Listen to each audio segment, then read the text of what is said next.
ശബരിമലയ്യപ്പന്റെ സ്വർണം കട്ടതുമായി ബന്ധപ്പെട്ട് കേരളത്തിൽ CPM-ന്റെ ഒരു പ്രമുഖ നേതാവ് അതായത് എ പത്മകുമാർ ഇപ്പോൾ ജയിലിലാണ്. മുൻ MLA-യും പത്തനംതിട്ട ജില്ലാ കമ്മിറ്റി അംഗവുമാണ് പത്മകുമാർ മാത്രമല്ല CPM-ന്റെ സഹയാത്രികരായ N വാസു ജയിലിനുള്ളിൽ കിടക്കുന്നു. മുരാരി ബാബു ദേവസ്വം ബോർഡിലെ CPM അനുകൂല സംഘടനാ നേതാവാണ്, ജയിലിൽ കിടക്കുകയാണ്. അതോടൊപ്പം തന്നെ കഴിഞ്ഞ ദിവസം മുൻ ദേവസ്വം മന്ത്രിയും CPM-ന്റെ സംസ്ഥാന നേതാവുമായ കടകംപള്ളി സുരേന്ദ്രനെയും കൂടാതെ തിരുവിതാംകൂർ ദേവസ്വം ബോർഡിന്റെ മുൻ പ്രസിഡന്റ് PS പ്രശാന്തിനെയും പ്രത്യേക അന്വേഷണ സംഘം ചോദ്യം ചെയ്യുകയും ചെയ്തു. ശബരിമല സ്വർണ്ണക്കൊള്ളയിൽ പ്രതിരോധത്തിലായ CPM ആവനാഴിയിലെ അസ്ത്രങ്ങളെല്ലാം പുറത്തെടുത്ത് ശബരിമല വിഷയത്തിൽ നിന്നും പുറത്തു കടക്കാനുള്ള ശ്രമം നടത്തുകയാണ്. അതിന്റെ ഭാഗമായി SITക്ക് ചില താല്പര്യങ്ങൾ ഉണ്ടെന്നാണ് ഇപ്പോൾ പ്രതിപക്ഷ നേതാവ് VD സതീശൻ ആരോപിക്കുന്നത്. പക്ഷേ SITയുടെ അന്വേഷണം കാര്യക്ഷമമായി മുന്നോട്ട് പോകുന്നെന്ന് ഹൈക്കോടതി വിലയിരുത്തലും നടക്കുന്നു.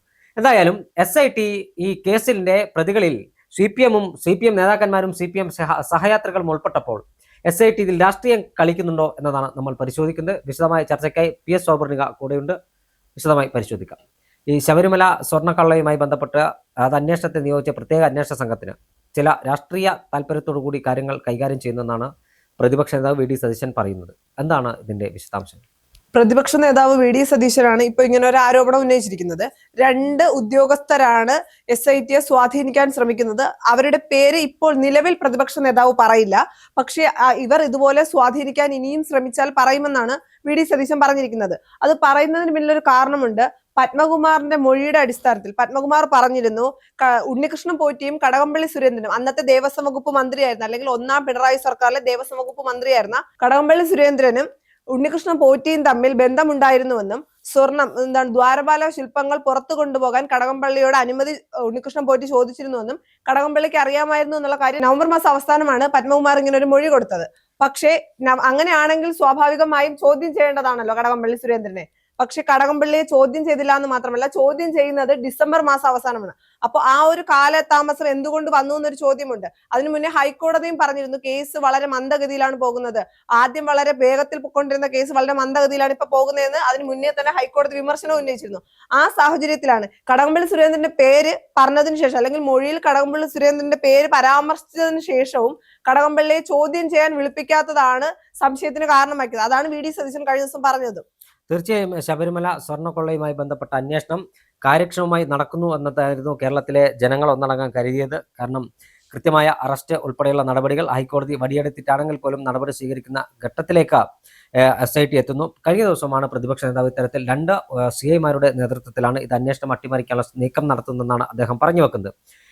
എന്തായാലും ശബരിമല സ്വർണ്ണക്കൊള്ളയിൽ CPM പ്രതിരോധത്തിലായി എന്ന കാര്യത്തിൽ തർക്കമില്ല. CPM പ്രതിരോധത്തിലായി എന്നത് മാത്രമല്ല, കേരളത്തിലെ ജനങ്ങൾ തിരിച്ചറിഞ്ഞിരിക്കുന്നു ശബരിമല സ്വർണ്ണക്കൊള്ളയിൽ CPM-ന് പങ്കുണ്ടെന്ന്. അതായത് അത് തിരിച്ചറിഞ്ഞതിൻ്റെ പശ്ചാത്തലത്തിലാണ് ശബരിമലയിലെ സ്വർണ്ണക്കൊള്ള വിവാദം കഴിഞ്ഞ തദ്ദേശ സ്വയംഭരണ സ്ഥാപനങ്ങളിലേക്കുള്ള തെരഞ്ഞെടുപ്പിൽ വലിയ ചർച്ചാ വിഷയമായപ്പോൾ കേരളത്തിലെ ജനങ്ങൾ കോൺഗ്രസിനെ ചേർത്ത് പിടിക്കുകയും ഈ സ്വർണ്ണക്കൊള്ളയ്ക്ക് നേതൃത്വം നൽകിയ കള്ളന്മാരെ ഇനി തങ്ങൾക്ക് വേണ്ട എന്നൊരു നിലപാട് ജനങ്ങൾ സ്വീകരിക്കുകയും ചെയ്തത്.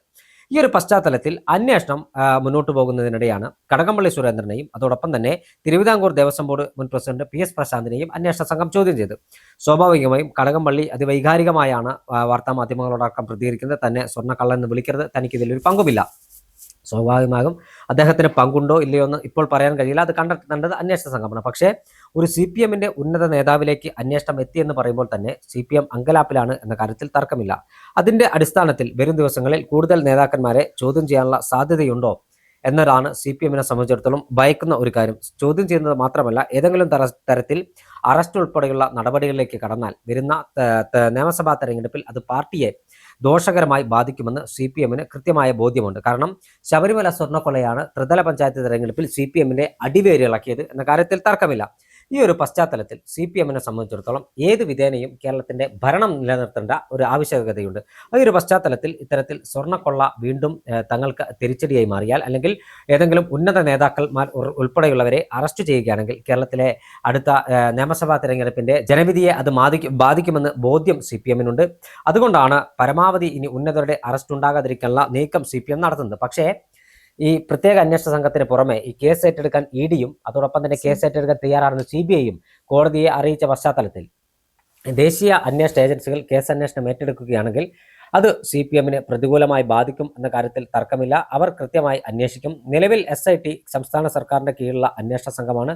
സംസ്ഥാന സർക്കാർ നിയോഗിച്ച പ്രത്യേക അന്വേഷണ സംഘത്തിൽ സംസ്ഥാന സർക്കാരിന് കീഴിലുള്ള പോലീസ് ഉദ്യോഗസ്ഥർ തന്നെയാണ് ഈ കേസ് അന്വേഷിക്കുന്നത്.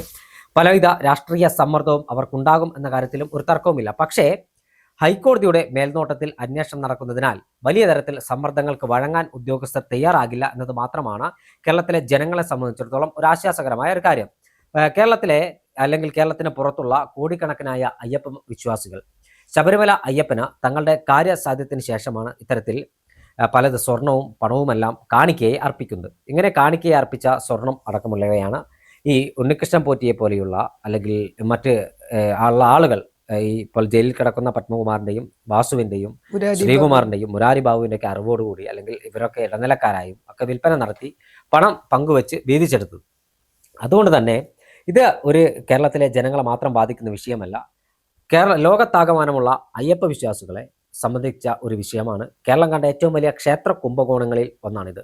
നേരത്തെ BJP കേന്ദ്രം ഭരിക്കുന്ന സമയത്ത് അടൽ ബിഹാരി വാജ്പേയി രാജ്യത്തിന്റെ പ്രധാനമന്ത്രിയായിരുന്ന സമയത്ത് കാശ്മീരിൽ ഇന്ത്യ പാക് യുദ്ധത്തിൽ മരണപ്പെട്ട ജവാന്മാർക്ക് വേണ്ടി വാങ്ങിയ ശവപ്പെട്ടിയിൽ നടത്തിയ കുംഭകോണം പോലെ കേരളത്തിലെ ക്ഷേത്രങ്ങളിൽ നടത്തിയ ഒരു കുംഭകോണമായി ശബരിമല കുംഭകോണത്തെ നമുക്ക് വിലയിരുത്താൻ സാധിക്കും. അത് വലിയ അഴിമതിയാണ്. തിരുവിതാംകൂർ ദേവസ്വം ബോർഡിന് കീഴിലുള്ള ക്ഷേത്രങ്ങളിൽ, മലബാർ ദേവസ്വം ബോർഡിന് കീഴിലുള്ള ക്ഷേത്രങ്ങളിൽ, കൊച്ചിൻ ദേവസ്വം ബോർഡിന് കീഴിലുള്ള ക്ഷേത്രങ്ങളിൽ ഇത് സംബന്ധിച്ച കൃത്യമായ ഓഡിറ്റ് നടന്നാൽ വലിയ തരത്തിലുള്ള കൊള്ള നടന്നിട്ടുണ്ട് എന്ന് പകൽ പോലെ വ്യക്തമാകുമെന്ന കാര്യത്തിൽ ഒരു തർക്കവുമില്ല. എന്തായാലും ഇത് സംബന്ധിച്ചൊരു അന്വേഷണം നടക്കുമെന്ന് തന്നെ നമുക്ക് പ്രതീക്ഷിക്കാം. ഗുരുവായൂർ അടക്കമുള്ള ക്ഷേത്രങ്ങളിൽ ഏതെങ്കിലും തരത്തിൽ ഇത്തരത്തിൽ കൊള്ള നടന്നിട്ടുണ്ടെന്ന് പരിശോധിക്കപ്പെടേണ്ട സാഹചര്യം നിലനിൽക്കുകയാണ്. അതോടൊപ്പം തന്നെ ശബരിമല സ്വർണ്ണക്കൊള്ളയുമായി ബന്ധപ്പെട്ട് വലിയ പ്രതിസന്ധിയിൽ നിൽക്കുന്ന CPM-നെ ഇനിയും രക്ഷപ്പെടുത്താനുള്ള നീക്കം ആരെങ്കിലും നടത്തിയാൽ അതൊന്നും വിലപ്പോകുന്ന കാര്യമില്ല. അല്ലെങ്കിൽ കേരളത്തിലെ ജനങ്ങളുടെ മനസ്സിനകത്ത് CPM ഇപ്പോൾ പ്രതിപട്ടികയിൽ നിൽക്കുകയാണ്. കേരളത്തിലെ ജനങ്ങൾ ഇതെല്ലാം തിരിച്ചറിയും. ശബരിമല സ്വർണ്ണക്കൊള്ള CPM-നെ തിരിച്ചുകുത്തുന്ന ഒരു പാമ്പായി മാറുകയാണ്. ശബരിമല സ്വർണ്ണക്കൊള്ളയിൽ കൈപൊള്ളിയ CPM-ന് അത്ര പെട്ടെന്നൊന്നും ഇതിൽ നിന്ന് മുക്തരാകാൻ കഴിയില്ല എന്നതാണ് ഒരു യാഥാർത്ഥ്യം. കാരണം ഇതിന്റെ പ്രധാനപ്പെട്ട കാരണമായുള്ളത് ശബരിമലയിൽ സ്വർണ്ണക്കൊള്ള നടത്തിയതിനു ശേഷം ആദ്യഘട്ടങ്ങളിൽ തിരുവിതാംകൂർ ദേവസ്വം ബോർഡ് അടക്കം അന്വേഷണം വേണ്ട എന്നൊരു നിലപാട് സ്വീകരിച്ചിരുന്നു. ഇത് ജനങ്ങളിൽ സംശയത്തിന് ഇടയാക്കിയിട്ടുണ്ട്. അന്വേഷണം വേണ്ട എന്നൊരു നിലപാട് സ്വീകരിച്ചതിന്റെ കാരണം ഇവർക്കറിയാമായിരുന്നു അന്വേഷണം നടക്കുകയാണെങ്കിൽ ഉന്നതമായ നേതാക്കന്മാർക്ക് പലർക്കും ജയിലഴിക്കുള്ളിലേക്ക് പോകേണ്ടി വരുമെന്ന്. ഇത് നേരത്തെ തിരിച്ചറിഞ്ഞതുകൊണ്ടാണ് PS പ്രശാന്ത് ഉൾപ്പെടെയുള്ള ആളുകൾ അന്വേഷണത്തെ ഭയന്നത്. PS പ്രശാന്തിനെ കഴിഞ്ഞ ദിവസം ചോദ്യം ചെയ്തു, കടകംപള്ളി സുരേന്ദ്രനെ ചോദ്യം ചെയ്തു, മുരാരി ബാബുവും പത്മകുമാറും വാസുവും ശ്രീകുമാറും അടക്കമുള്ള ആളുകൾ ജയിലിനുള്ളിൽ കഴിയുകയാണ്. അതുകൊണ്ട് തന്നെ ഇവർ ഇനിയും ഇവരെ കസ്റ്റഡിയിൽ ചോദ്യം ചെയ്യും. ഇവരെ കസ്റ്റഡിയിൽ ചോദ്യം ചെയ്യുമ്പോൾ ലഭിക്കുന്ന വിവരവും അതോടൊപ്പം തന്നെ അന്വേഷണ സംഘം കണ്ടെത്തുന്ന വിവരവും ഈ കേസിനകത്ത് നിർണായകമാകാൻ പോവുകയാണ്. ഈ കേസ് അന്വേഷണം മറ്റൊരു തലത്തിലേക്ക് പോകുമോ എന്നൊരു ഭയം CPM-നുണ്ട്. മറ്റൊരു തലമെന്ന് പറഞ്ഞാൽ CPM സംസ്ഥാന നേതാക്കന്മാർ ഉൾപ്പെടെയുള്ളവരെ അറസ്റ്റ് ചെയ്യുമോ എന്നൊരു ഭയമാണ് CPM ഉള്ളത്. ആ ഭയം CPM-നെ കൊണ്ടെത്തിക്കുന്നത് എങ്ങോട്ടാണെന്ന് ചോദിച്ചാൽ അടുത്ത നിയമസഭാ തെരഞ്ഞെടുപ്പിൽ പരാജയം അവർ ഇപ്പോൾ തന്നെ ഉറപ്പിച്ചു എന്ന കാര്യത്തിൽ തർക്കമില്ല. കാരണം കഴിഞ്ഞ ത്രിതല പഞ്ചായത്ത് തെരഞ്ഞെടുപ്പിൽ ശബരിമലയുമായി ബന്ധപ്പെട്ട് ഇറക്കിയ ഒരു പാരഡി ഗാനം CPM-ന്റെ എല്ലാ പ്രതീക്ഷകളെയും നഷ്ടപ്പെടുത്തുകയും നശിപ്പിക്കുകയും ചെയ്താണെങ്കിൽ ഇനി ഉന്നത നേതാക്കന്മാർ കൂടി അറസ്റ്റിലാവുകയാണെങ്കിൽ അത് CPM-ന്റെ ശവപ്പെട്ടിയിൽ അടിക്കുന്ന അവസാന യാണിയായിരിക്കും. അതുകൊണ്ട് തന്നെ ഉന്നത നേതാക്കന്മാരിലേക്ക് അറസ്റ്റ് ഉണ്ടാകരുത് എന്ന പ്രാർത്ഥനയാണ് CPM ഇപ്പോൾ. അയ്യപ്പ വിശ്വാസികളല്ലാത്ത CPM നേതാക്കന്മാർ അടക്കമുള്ളവർ ഇപ്പോൾ അയ്യപ്പനെ വിളിച്ച് പ്രാർത്ഥിക്കുകയാണെന്നാണ് അണിയറ സംസാരം.